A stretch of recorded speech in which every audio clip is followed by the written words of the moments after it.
السلام علیکم ورحمۃ اللہ وبرکاتہ۔ الحمد للہ نحمده ونستعینه ونستغفره ونؤمن به ونتوکل علیہ ونعوذ باللہ من شرور انفسنا ومن سیئات اعمالنا، من يهده الله فلا مضل له ومن يضلله فلا هادي له، ونشهد أن لا إله إلا الله وحده لا شريك له، ونشهد أن سيدنا ونبينا ومولانا محمدا عبده ورسوله، أما بعد، أعوذ بالله من الشيطان الرجيم، بسم الله الرحمن الرحيم، يا أيها الذين آمنوا قوا أنفسكم وأهليكم نارا وقودها الناس والحجارة عليها ملائكة غلاظ شداد لا يعصون الله ما أمرهم ويفعلون ما يؤمرون، صدق الله العظيم۔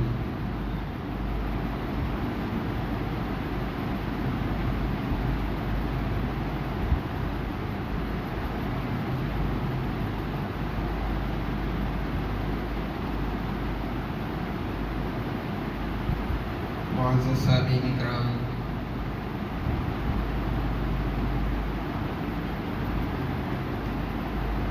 اللہ تبارک و تعالی نے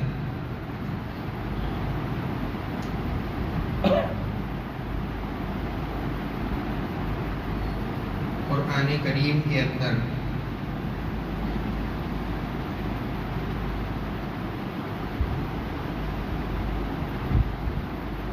جب کبھی بھی خطاب فرمایا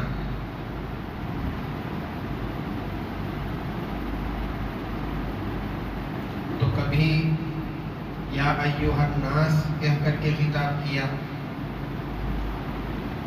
اور کبھی یا ایھا الذین آمنوا کہہ کر کے خطاب فرمایا۔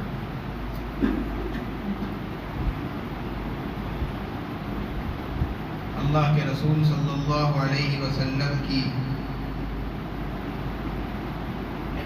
مکی زندگی میں اللہ تبارک و تعالیٰ نے اکثر یا ایھا الناس کہہ کر کے خطاب کیا۔ اب اس خطاب کے اندر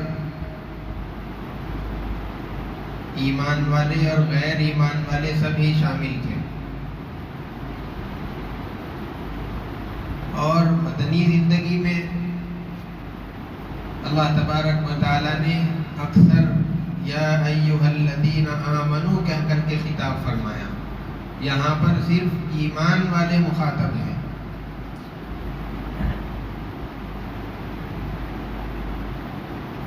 خطبے میں جو آیت میں نے پڑھی، اس آیت میں بھی اللہ تبارک و تعالیٰ نے یا ایھا الذین آمنوا فرمایا، اے ایمان والو۔ یہ جو خطاب ہے یا ایھا الذین آمنوا، یہ جو عنوان ہے بڑا پیارا عنوان ہے۔ کسی بھی آدمی کو، کسی بھی شخص کو اپنی طرف مخاطب کرنے کے لیے دو طریقے ہیں۔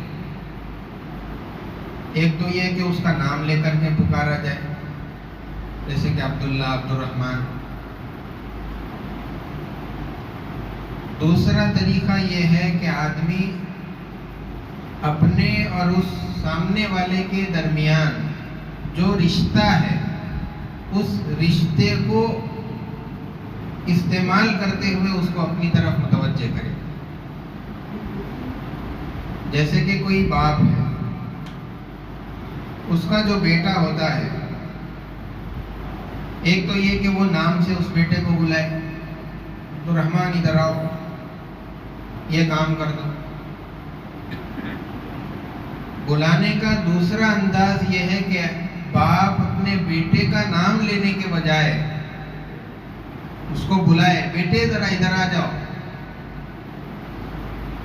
تو مخاطب خطاب کے دو انداز ہیں، لیکن جو دوسرا والا انداز ہے یعنی درمیان کے رشتے کو استعمال کر کے مخاطب کو اپنی طرف متوجہ کرنا. اس میں جو شفقت، جو محبت، جب باپ اپنی اولاد کو بیٹا کہہ کر کے بلاتا ہے تو اس میں جو محبت ظاہر ہوتی ہے، جو پیار، جو شفقت، جو تعلق، وہ نام لے کر بلانے کے اندر نہیں ہے. اسی چیز کو اللہ تبارک و تعالیٰ نے اس آیت کے اندر استعمال فرمایا، یا ایھا الذین آمنوا، اے وہ لوگ جو ایمان لائے. اب ایمان کس پہ؟ اللہ تبارک و تعالیٰ کی ذات پر. تو بندے اور اللہ تعالیٰ کے درمیان جو ایمان کا تعلق تھا، ایمان کا ربط تھا، ایمان کا جوڑ تھا، اللہ تعالیٰ نے اس چیز کو استعمال کر کے مسلمانوں کو مخاطب بنایا اور ان سے خطاب کیا، یا ایھا الذین آمنوا. ایک واقعہ لکھا ہوا ہے، حضرت مفتی شفیع صاحب رحمۃ اللہ علیہ اپنے زمانے کے بہت بڑے عالم، علم اور فقہ کے اندر ان کے زمانے میں ان کا کوئی ثانی نہیں تھا. اب لوگ ان کو شیخ الاسلام کہہ رہے ہیں، مفتی صاحب کہہ رہے ہیں، علامہ کہہ رہے ہیں، بڑے بڑے القاب سے ان کو نوازا جا رہا ہے. حضرت مفتی شبیر احمد عثمانی رحمۃ اللہ علیہ وہ کبھی کبھی حضرت مفتی شفیع صاحب رحمۃ اللہ علیہ کے مکان پر جایا کرتے تھے ان سے ملاقات کرنے کے لیے.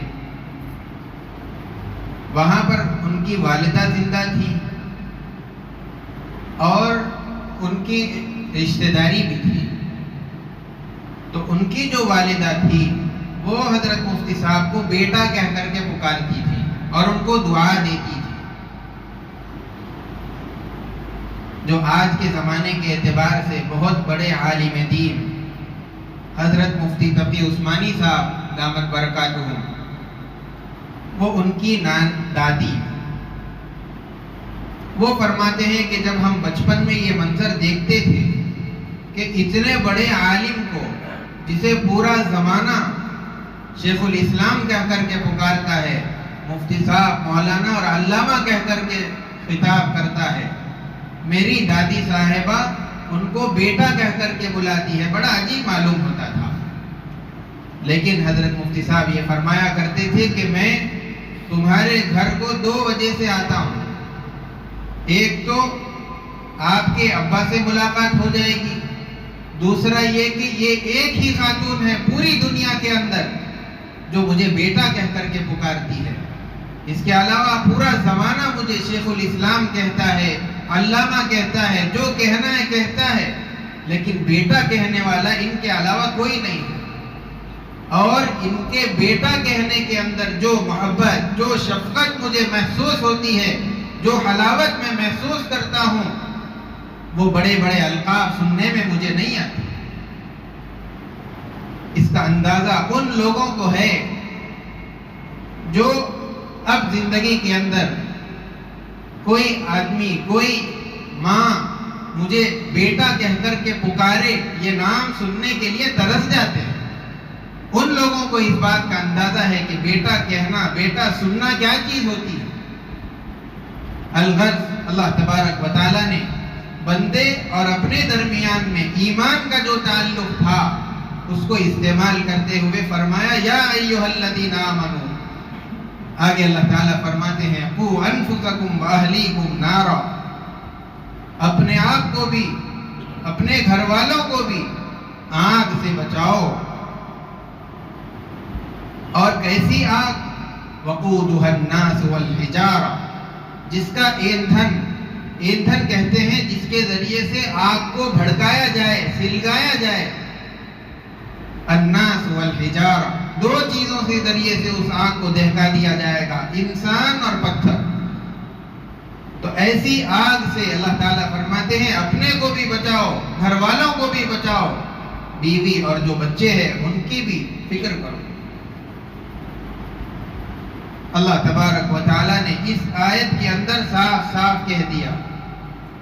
اب اگر آدمی خود تو دیندار ہے، نمازیں پابندی سے ہو جاتی ہیں، مسجد کے اندر جماعت سے نماز پڑھ لیتے ہیں، قرآن کی تلاوت بھی روزانہ ہو رہی ہے، تسبیحات بھی ہو جاتے ہیں، اللہ کا ذکر بھی ہوتا ہے، دینداری ہماری زندگی کے اندر تو ہے، لیکن اگر اس کے گھر کی طرف دیکھا جائے تو گھر والوں کی زندگی میں اور اس کی زندگی میں زمین اور آسمان کا فرق نظر آئے گا۔ آدمی کی زندگی میں تو دین نظر آئے گا، اس کا راستہ مشرق کی طرف، گھر والوں کا اور بچوں کا راستہ مغرب کی طرف، اس کا راستہ کچھ اور، ان کا راستہ کچھ اور۔ اب آدمی اس طریقے سے یہ کہہ کر کے بچ نہیں سکتا کہ میں تو دیندار ہوں، میرے اعمال میرے ساتھ، وہ کیا کر رہے ہیں مجھے اس سے کوئی پرواہ نہیں، کوئی سروکار نہیں، یہ کہہ کر کے بچ نہیں سکتا۔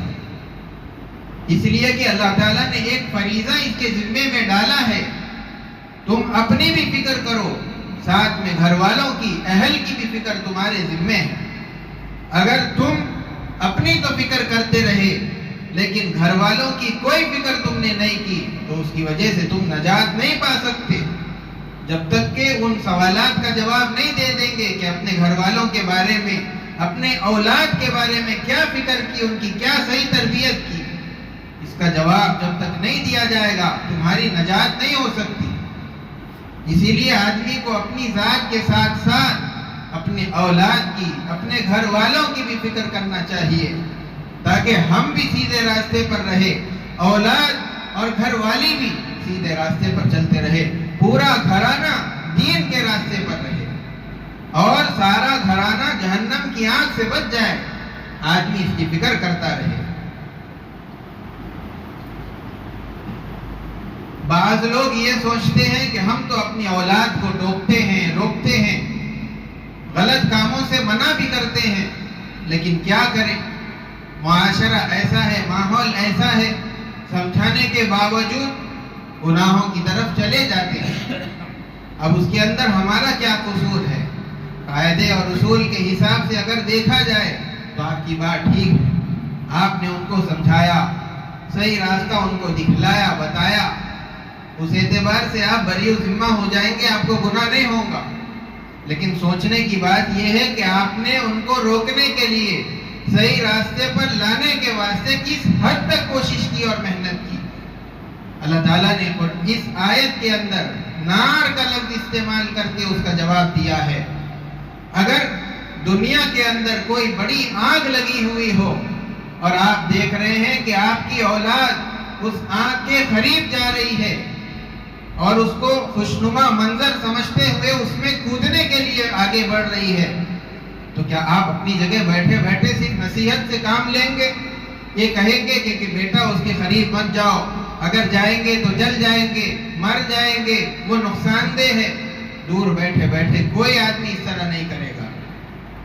اور اگر بالاتفاق آپ کے کہنے کے باوجود وہ اولاد جا کر کے آگ میں کود جاتی ہے، گر کر مر جاتی ہے، تو کیا آپ یہ کہہ کر کے بری ذمہ ہو سکتے ہیں کہ میں نے تو سمجھایا تھا، میں نے تو اس کو روکا بھی تھا، بتایا بھی تھا، لیکن اس کے باوجود بھی وہ جا کر گر گیا، تو میں اس میں کیا کر سکتا ہوں؟ کوئی ماں باپ ایسے دنیا کے اندر ہے جو اپنی اولاد کے اس دنیا کے آگ کے سلسلے میں ایسا سوچ سکتے ہیں؟ تو بتائیے، جہنم کی وہ آگ اس دنیا کے اندر جس کا تصور نہیں کیا جا سکتا، ویسی آگ سے آپ اپنی اولاد کو بچانے کے لیے کتنی فکر کر رہے ہیں؟ جہنم کی آگ اس دنیا کی آگ سے کئی زیادہ خطرناک۔ جب اس آگ سے بچانے کے واسطے اتنی زیادہ فکر، صرف بیٹھے بیٹھے کام نہیں لیں گے، فوراً اٹھیں گے، اس کو اپنے گود میں لے لیں گے، دور کریں گے آگ سے۔ تو جب اس آگ کے سلسلے میں اتنی فکر، تو جہنم کی آگ کے سلسلے میں آپ نے اپنی اولاد کو بچانے کی کیا فکر کی؟ کیا تربیت آپ نے اپنی اولاد کی ہے؟ اس سلسلے میں آدمی کو سوچنا چاہیے۔ صرف آدمی اپنے اعمال پر پورا توجہ دے اور اولاد کے سلسلے میں نظر انداز کر دے، ان سے منہ پھیر لے، وہ کہاں جا رہے ہیں، ان کی نمازیں ہو رہی ہے نہیں ہو رہی ہے، ان کے دین کا کیا ہو رہا ہے، ان کا اٹھنا بیٹھنا کیسے لوگوں کے اندر ہے، ان کا دوستانہ کیسے لوگوں کے ساتھ ہے، ان کی عادتیں کیسی ہے، ان کے دن رات کیسے ہے، اللہ سے ان کا تعلق کیسا ہے، ان کے معاملات کیسے ہیں، ان کی معاشرت کیسی ہے، ان کے اخلاق کیسے ہیں۔ یہ سب چیزوں کی تربیت کرنا باپ کے ذمہ ضروری ہے۔ اسی لیے آدمی اپنی بھی فکر کرے، ساتھ میں گھر والوں کی اور اپنی اولاد کی بھی فکر کرنا باپ کے ذمہ ضروری ہے۔ حضرات انبیاء علیہ السلام اپنی اولاد کی کیسے تربیت فرمایا کرتے تھے؟ حضرت اسماعیل علیہ السلام کے بارے میں قرآن کریم کے اندر کہہ دیا گیا وَكَانَ يَأْمُرُ أَهْلَهُ بِالصَّلَاةِ وَالزَّكَاةِ۔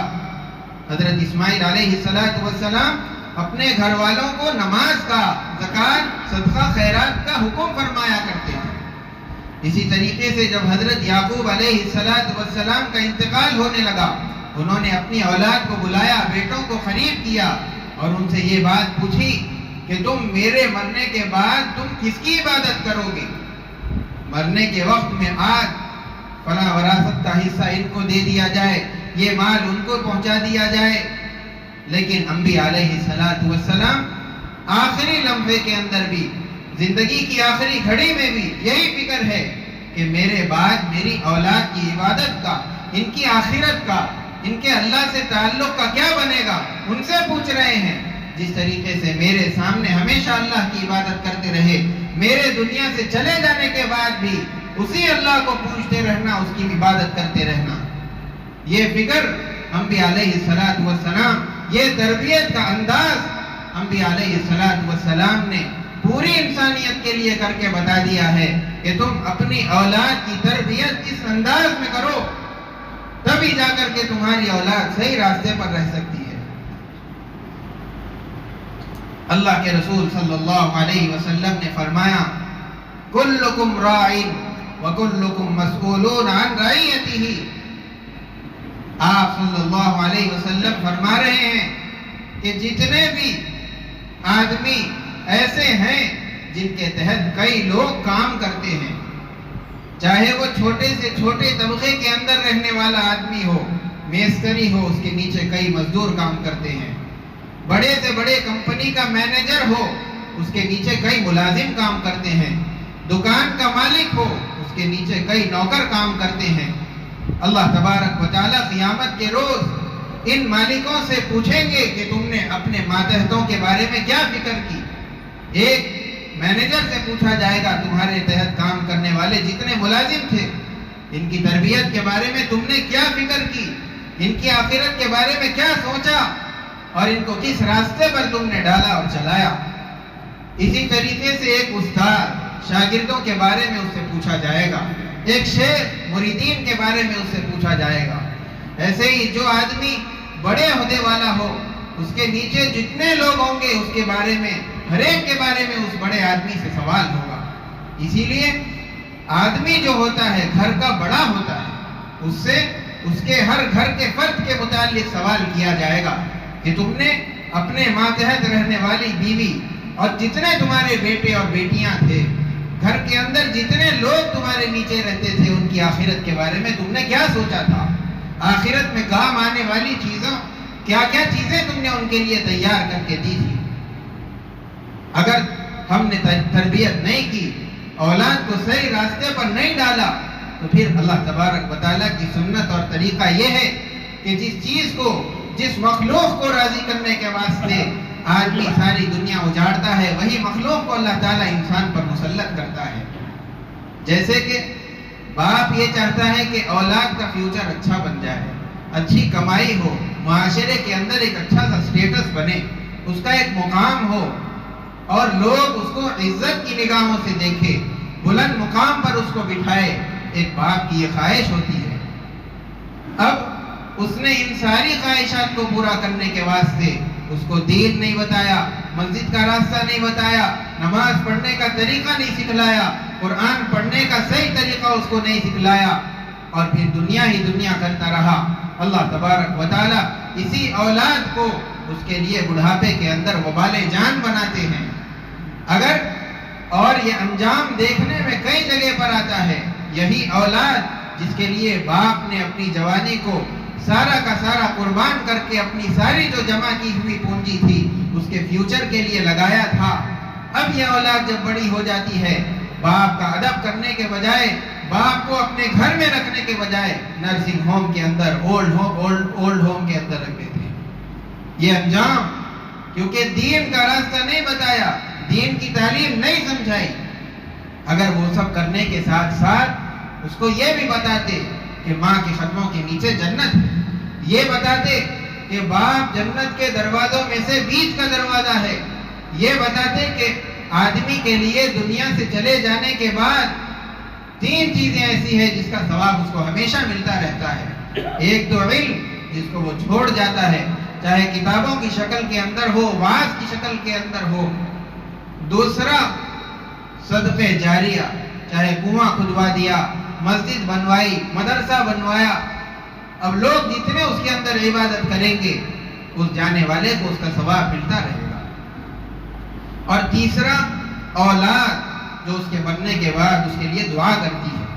اگر یہ سب چیزیں بتاتے تو اس کو اولڈ ایج ہوم کے اندر ڈالنے کے بجائے، نرسنگ ہوم کے اندر ڈالنے کے بجائے اپنے گھر میں رکھ کر کے اس کی خوب خدمت کرتا اور آخری سانس تک اس کو خدمت کو اپنے لیے سعادت کی چیز سمجھتا، ان کے جانے کے بعد ان کے لیے ایصال ثواب کا اہتمام کرتا، زندگی بھر ان ماں باپ کے لیے دعا کرتے رہتا۔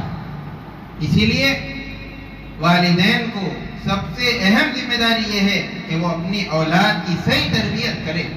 تربیت کے اندر بہت ساری چیزیں آتی ہیں۔ ایک تو یہ کہ آدمی سب سے پہلے اپنے سے نماز کا اہتمام کرنا شروع کرے۔ جب آدمی خود نماز کا اہتمام کرنا شروع کرتا ہے تو چھوٹے چھوٹے جو بچے ہوتے ہیں وہ تو ماں کو اور باپ کو دیکھ کر کے ہی، جو ماں کرتی ہے چھوٹی بچیاں وہ کرنے لگتی ہیں، باپ جو کرتا ہے چھوٹے بچے وہ دیکھ کر کرنے لگتے ہیں۔ اگر آپ نے شروع ہی سے ان کو نماز پڑھ کر کے دکھلائی تو وہ دیکھتے ہیں کہ باپ 5 ٹائم نماز پڑھتا ہے، اسی لیے ہم کو بھی نماز پڑھنا ہے۔ اب اس طریقے سے ان کی تربیت اور ایک ذہن بنتا چلا جائے گا کہ مسلمان ہونے کے تحت ہم کو نماز پڑھنا ہے۔ اگر نماز ہی نہیں دیکھتے، عید کو عید دیکھتے ہیں، جمعے کو جمعہ دیکھتے ہیں، تو ان کا ذہن کیسے بنے گا؟ وہ مسلمان ہو کر کے بھی نماز اور مسجد سے دور رہیں گے۔ اسی لیے شروع ہی سے، بچپن ہی سے ان کا ذہن جب بالکل ہر چیز کے قبول کرنے کے لیے تیار ہوتا ہے، اچھی عادتیں، اچھی صفات، دیندارانہ ماحول کے اختیار کرنے کا مزاج بنانا چاہیے۔ اللہ کے رسول صلی اللہ علیہ وسلم نے ایک صحابیہ رضی اللہ تعالی عنہ کو دیکھا، وہ اپنے لڑکے کو بلانا چاہتی تھی، وہ بچہ نہیں آ رہا تھا۔ انہوں نے کہا کہ بیٹے آؤ، میں تم کو کوئی چیز دیتی ہوں۔ اللہ کے رسول صلی اللہ علیہ وسلم نے اس خاتون سے پوچھا، اگر وہ بچہ تمہارے پاس آ جائے تو کیا تم اس کو کوئی چیز دینے والی ہو؟ انہوں نے بتایا کہ میں اس کو کھجور دینے والی ہوں۔ آپ صلی اللہ علیہ وسلم نے فرمایا، ہاں ٹھیک ہے، اگر تم اس کو جھوٹ کہہ کر کے بلاتی، اگر تم اس کو آنے کے بعد کوئی چیز نہ دیتی بلکہ اس کو پکڑ کر اپنے پاس روک لیتی تو یہ بھی جھوٹ ہو جاتا۔ تو اس طریقے سے بچپن ہی سے اللہ کے رسول صلی اللہ علیہ وسلم نے بچوں کو تربیت دینے کی، صحابہ کو، صحابیات کو تعلیم فرمائی، تاکہ بچپن ہی سے جھوٹ کا جو اس کی خرابی جو ہے، اس کی جو برائی ہے، وہ بچے بچے کے ذہن کے اندر بیٹھی رہے کہ جھوٹ بہت بڑا گناہ ہے، بہت برائی ہے، اس کو زبان پر نہیں لانا چاہیے۔ ایسے ہی بہت ساری چیزیں ہیں جو تربیت سے متعلق ہیں۔ اللہ کے رسول صلی اللہ علیہ وسلم کے چہیتے نواسے حضرت حسن رضی اللہ تعالیٰ عنہ ایک مرتبہ حضور صلی اللہ علیہ وسلم مکان کے اندر تشریف فرما تھے، صدقے کی کچھ کھجوریں گھر میں موجود تھی۔ آپ نے دیکھا کہ حضرت حسن رضی اللہ تعالیٰ عنہ ایک کھجور پڑی ہوئی اٹھا کر کے منہ میں رکھ لیتے ہیں۔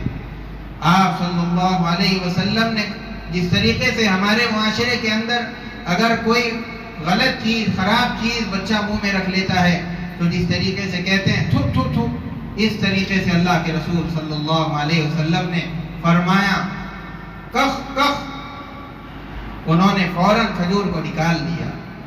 اور اللہ کے رسول صلی اللہ علیہ وسلم نے اس ننھے سے بچے کو جب ہی بتا دیا کہ ہم بنو ہاشم کے لیے، یعنی سادات گھرانے کے واسطے یہ صدقے کی کھجوریں اور صدقے کوئی بھی چیز ہو صدقے کی، اس کا لینا، اس کا کھانا ہمارے لیے جائز نہیں۔ تو بچپن ہی سے ایک ذہن، ایک تربیت کا انداز اللہ کے رسول صلی اللہ علیہ وسلم نے بچوں کو دیا اور پوری امت کو بتلا دیا کہ اس انداز سے اپنے بچوں کی تربیت کرو کہ وہ آپ کے لیے دنیا کے اندر بھی آنکھوں کی ٹھنڈک بنے اور آخرت کے اندر بھی پہنچنے کے بعد آپ کی نجات کا ذریعہ بنے۔ بس اللہ تبارک و تعالی ہم تمام کو ان باتوں پر عمل کی توفیق دے۔ اللہ تعالیٰ جو بے اولاد ہے ان کو نیک صالح اولاد عطا فرمائے، اور جن کی اولاد ہے ان کو دنیا کے اندر اور آخرت کے اندر نجات کا ذریعہ بنائے۔ وصلی اللہ وسلم علی سیدنا محمد وعلی آلہ واصحابہ اجمعین، وآخر دعوانا ان الحمد للہ رب العالمین۔ جو حضرات سنت نہیں پڑھے سنت پڑھ لیجیے۔